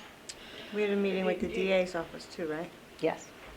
Do you deal with any individuals who are designated by the courts, that are court designated? So one of the programs we run is called the Victim Impact Panel, and that actually was developed before I came on to the council. It was an intervention that was designed in collaboration with the district attorney's office. And so court mandated clients, adults, and we have a Spanish component as well, are mandated to come to, that's the first step in their education following a DWI, DUI, and then from there they move on to Dutchess Community College's DDP. And actually we've just involved the recovery coaches in that Victim Impact Panel. It's an hour-and-a-half program, and we have volunteer speakers who actually talk to those mandated folks. The speakers we have are themselves victims or have had family members as victims of a DWI, and that sets the personal narrative for them to move on to the educational and counseling component at Dutchess Community College. We also do a Live at 25, which is for 16 to 25-year-old mandated clients. The VIP panel is also now including driving while ability impaired with drugs. A lot of those tickets are coming in now for people who are taking their prescription drugs out of their recommended prescription, or taking it under their prescription but driving when they shouldn't be driving. And actually drugged driving has overtaken drunk driving. Would your program be something that we should talk with our local police officers and also our local justices, so that they might have that in their arsenal of things to do? Absolutely. We would love to do that. That's why we're here, to open up a dialogue and find out what your needs are and how we might be able to address them. Are you working to try to educate parents? Because I heard a statistic that only about a third of parents actually have discussions with their children about drug use. It's And I interesting. found that utterly shocking. It's interesting that you say that because 80% of kids report that the single most important people in their lives are obviously their parents. And when parents have those conversations with kids, they matter. And they actually make kids think twice about decisions that I think face most adolescents. And if we're going to be honest in this room, you know, I'm going back a ways for my adolescence, but you make crazy decisions when you're that age. Your brain isn't completely wired yet, and you think you're immortal, and that's a nasty combination. We now have a program called Blind Spots, and actually, I don't know if Chrissy has done it in Pine Plains yet, but it's an interactive parent program where it's a model teen bedroom, and in that room are different, there's paraphernalia. It is. Paraphernalia, all legal. And so what parents do is they go in with a checklist and they attempt to see what they find in that room. And then following that experience, they sit down and are able to question the educator about, you know, what really was that? What did that mean? Many parents don't actually know what the signs, symptoms, and clues are because it changes very rapidly. And young people are extremely smart. And we've got the internet at their disposal, and many, many things come across the internet that change drug trends pretty rapidly. So that's one of the interactive programs we have. We have teen driving, which we do in every school district in the county. And what that is, it takes our victim impact panel, and it brings 4 different speakers to the table, a medical model, a legal model, a victim, and a, who am I leaving out? I'm forgetting one other, insurance. So those 4 individuals speak to the parents on each of those 4 areas, and the parent has to come with a child. The school districts mandate it, and it's usually tied to their parking permit privileges, and it's one of the things that is required in order for them to get a parking permit. And we've been doing that. That was also developed in tandem with the district attorney's office many, many years back. And it's been very successful. We serve probably 2,500 juniors and their parents over the course of one season. It goes in the spring, and then we have 2 makeups in the fall. I'd like to add that a lot of parents don't have the conversation with their teens because they're busy using drugs and alcohol themselves. And so how can I tell my kid not to do it when I'm doing it? Or I'm so ashamed of my drinking that I can't bring it up because my kid is already calling me on the carpet because I was passed out when I got home. So there's a whole lot of those other things going on. Or if you're a single parent and you're at work all the time trying to pay the bills, you get home, you can barely make dinner and say goodnight to your kid. So there's all of those things too. And as many of you may be aware, the foster care system in Dutchess County is inundated because of parents wrestling with substance use. Or dying. On a happier note, Great way to end. a lot of the interventions and the educational presentations that we can bring to the table are not doom and gloom. What it is it's to give parents information, hope, resources, or community members the same. So that for those among us who are struggling or know someone who's struggling, you then are armed with information that you'd be able to help somebody with. Where do you go? What do you do? You know, What do you call? How do you manage this? And then setting up the kinds of groups, community to community, that may ultimately afford a venue for people to come in and talk more freely about it, which would push back on the stigma and then help everybody out enormously. I was at a movie, I think it was maybe 3 or 4 weeks ago, over in Millerton. It was filmed by Salisbury. Yes. It was excellent. Yes. So- And there are, you Sounds make good, a, right? No, no, no. No. There's a group in Salisbury. It was a Salisbury. homegrown initiative, much Right. like Not My Child across the river in Right. Highland. Yeah. So But there are many of these these was popping up. excellent, and it was packed. I mean, it was amazing. Yeah, and those are the personal stories that Mhm. actually trigger people to make change or Right. to seek more help, and not just those who are struggling, but family members. Right. Because what we find is families, it's called a family disease for a reason, because it affects not only the family, but the communities. As I said, we work with school districts throughout Dutchess County, and these are significant challenges. Behavioral health in general, as many of you know, is a rising problem. Middle schoolers are now facing higher and higher levels of anxiety, depression, suicidal ideation. It's moving down in age. So the more we can do to offer support and protective factors for the individuals and the families, then perhaps we can make a difference.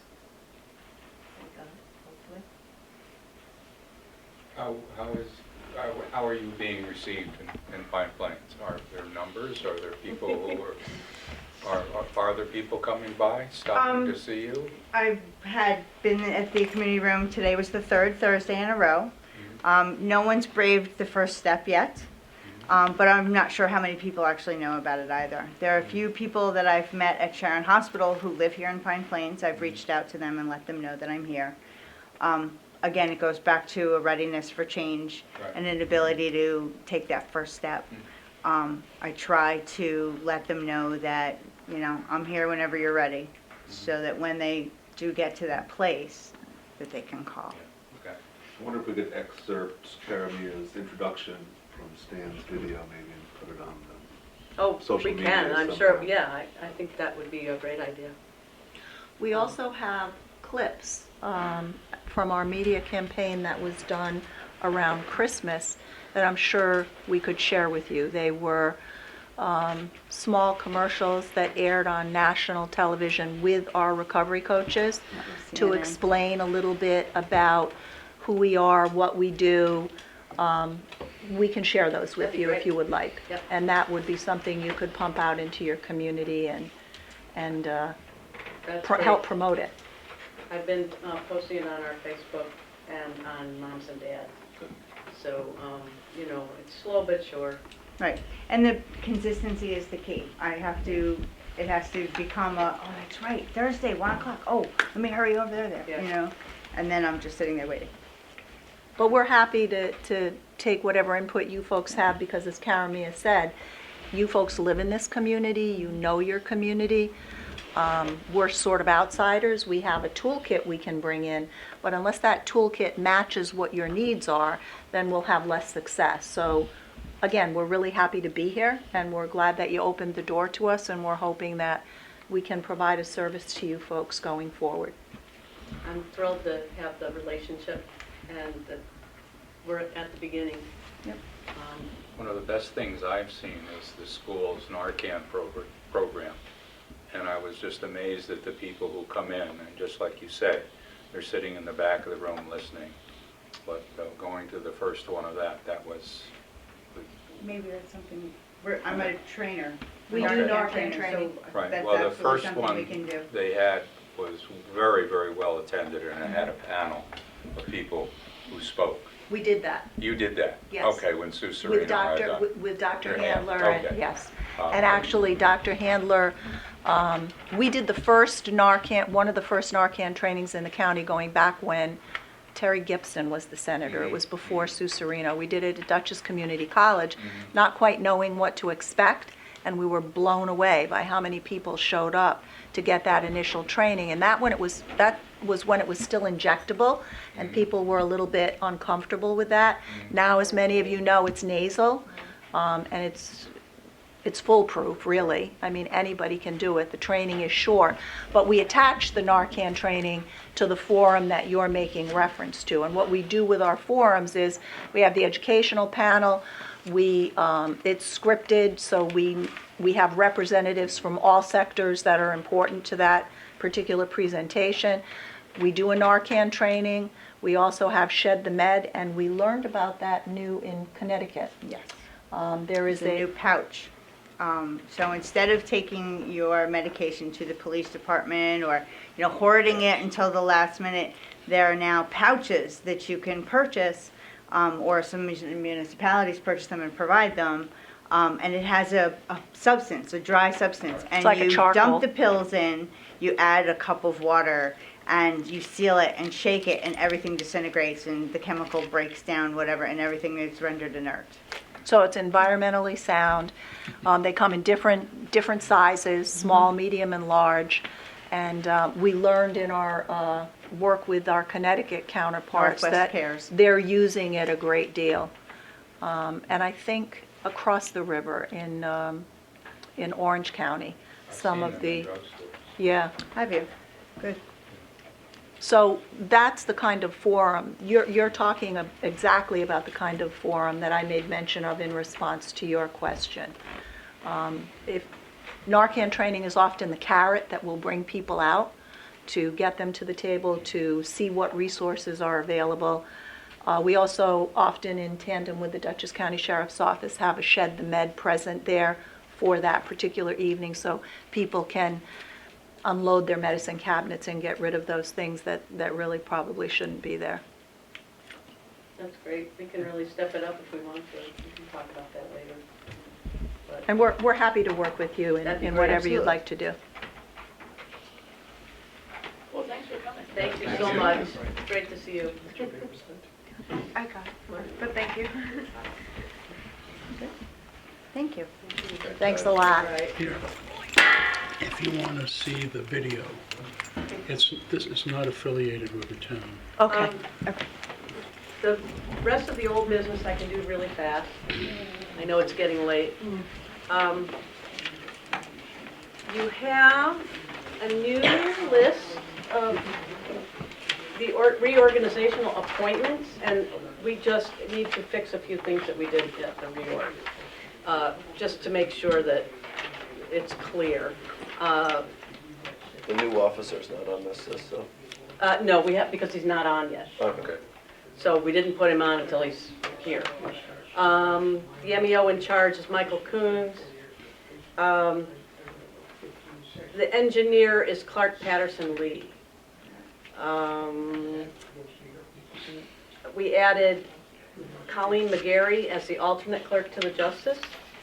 And we added the town prosecutor as Carrie Yamashita. And Carl Baden was, his years had to be reinstated, so his time was up in 2018, so he is now back 2019 to 2023. On the ZBA. Yes, yeah. Everything else is the same, but we just wanted to make sure that that was clear.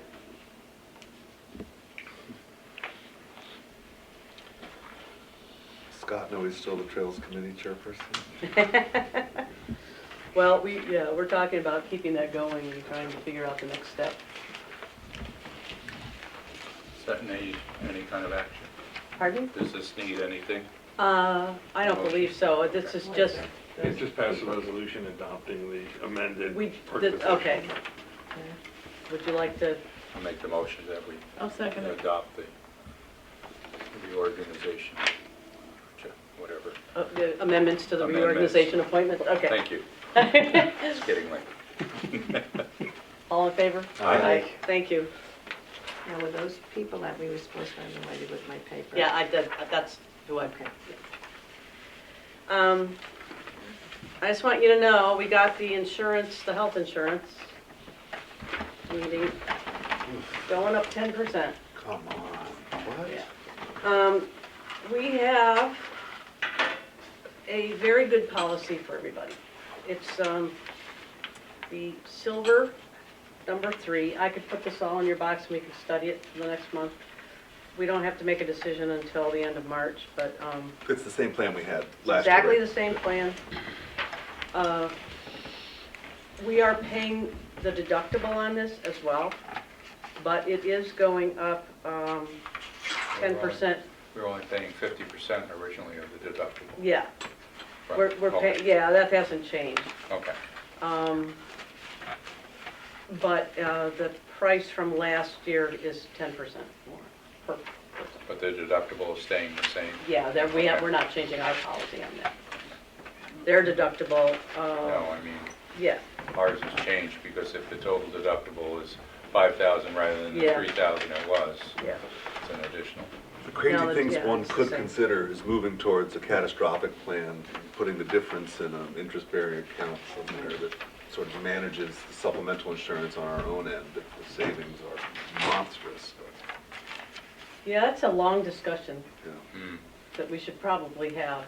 I mean, if it's going up 10% every year, we're going to Seeing be, how it fell apart in Dutchess County at one time, Yeah. they did try that. Did that? Not, you know, it was a group of, I believe, the local farm community tried it, and it was a real problem, because they were the ones who had to ante up for the catastrophic insurance, you know, for the premium, not premiums, but payouts.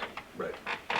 So anyhow. There might yes, be it is. reinsurance or secondary insurance for some of those things too, ways to manage risk the secondary way there too. But we have a number of employees who put money into medical health health savings accounts. savings accounts. So they do that too. But that was the word. Yeah, that's smart of them. Easement behind the platter.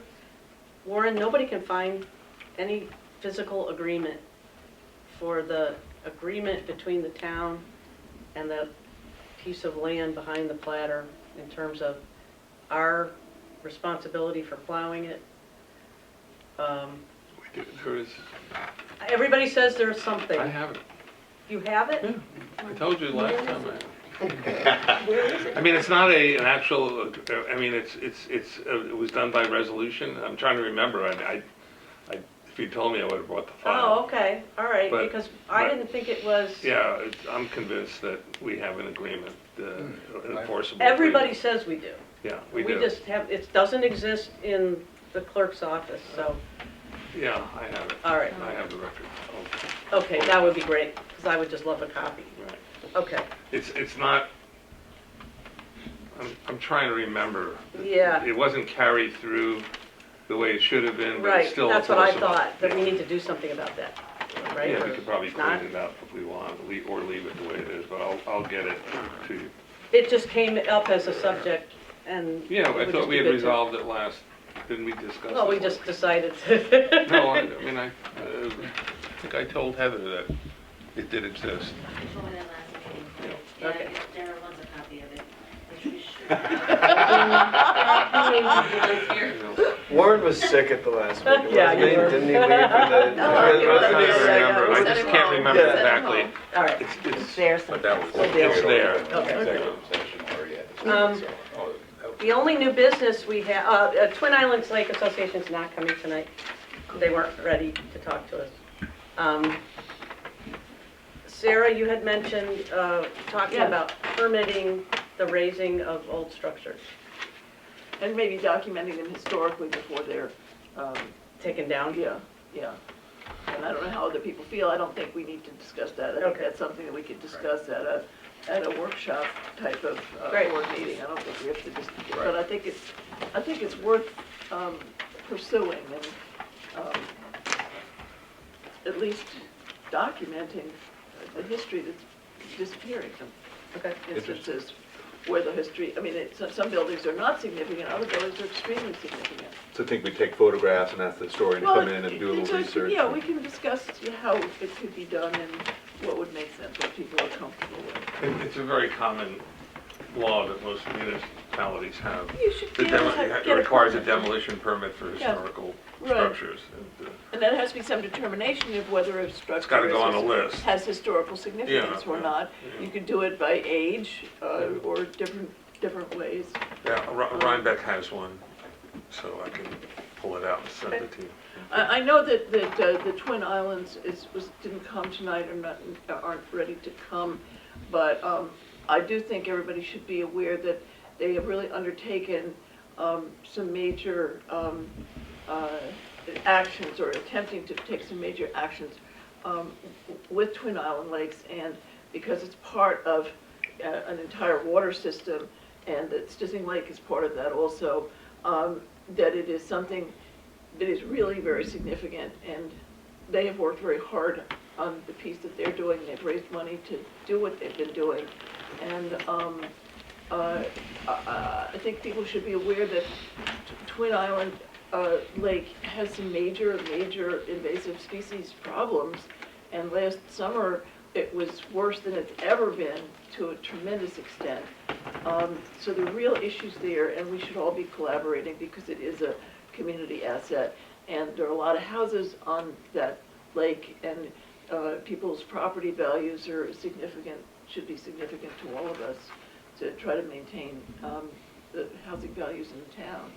So I looked into the weed harvester that Millerton got, and they got it because because it was Rudd Pond is a state park. It's a state park, exactly. And this is not, so that's why they got it.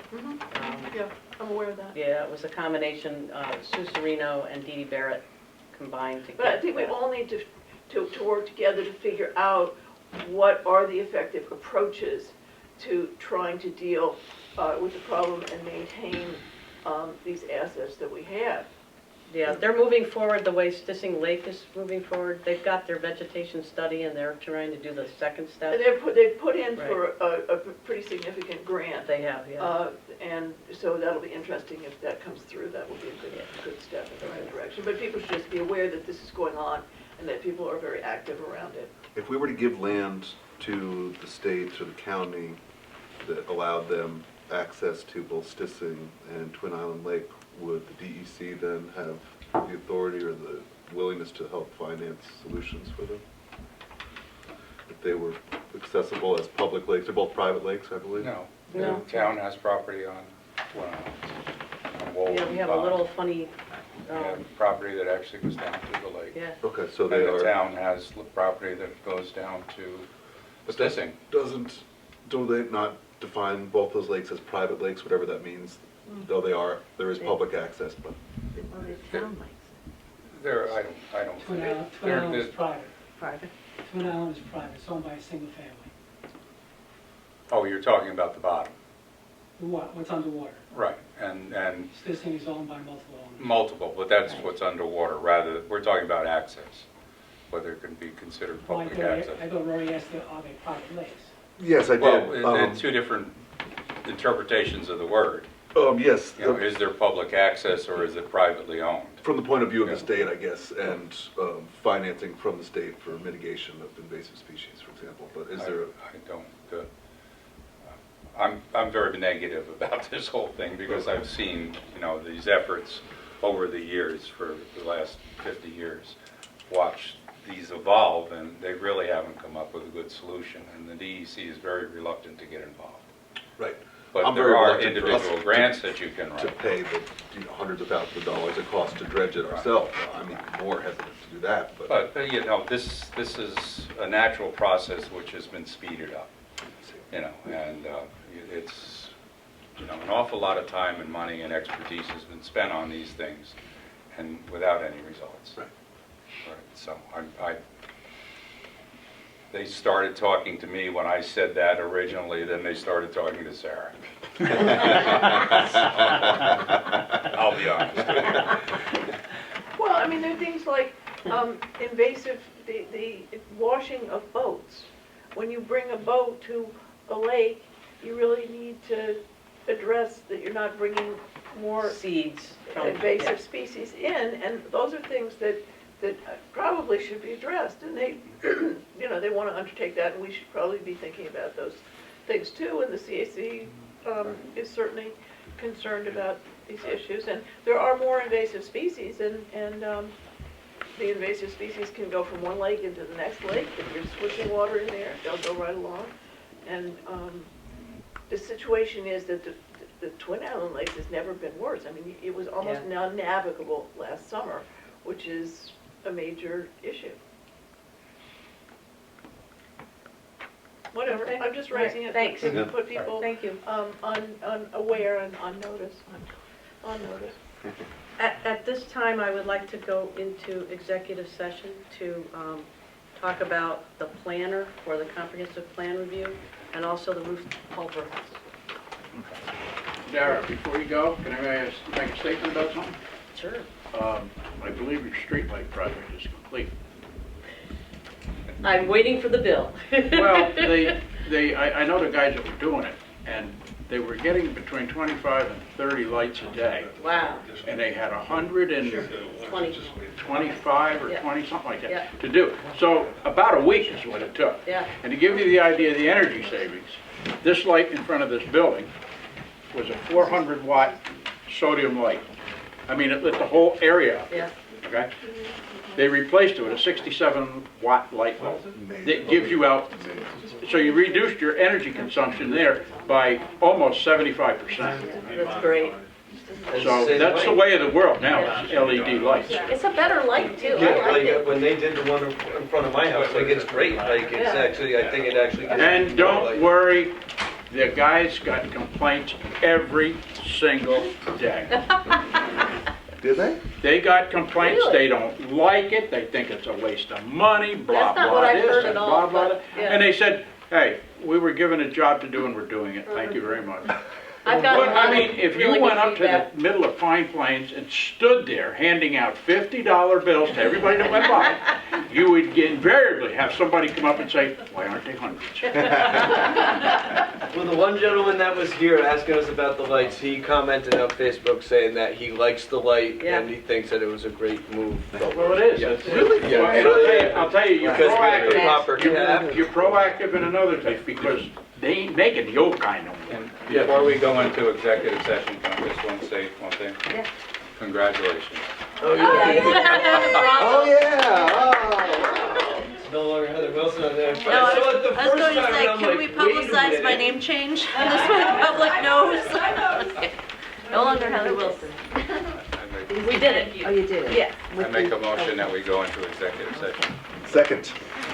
Aye, are we gonna make a decision? Does Ann have to stay? No, there are no decisions to make. All right, Ann, you can go home Oh, too. thank you, I can go home and. I'm looking out for you. See, I'm looking out for you, Well, Ann. wait a second. Well, my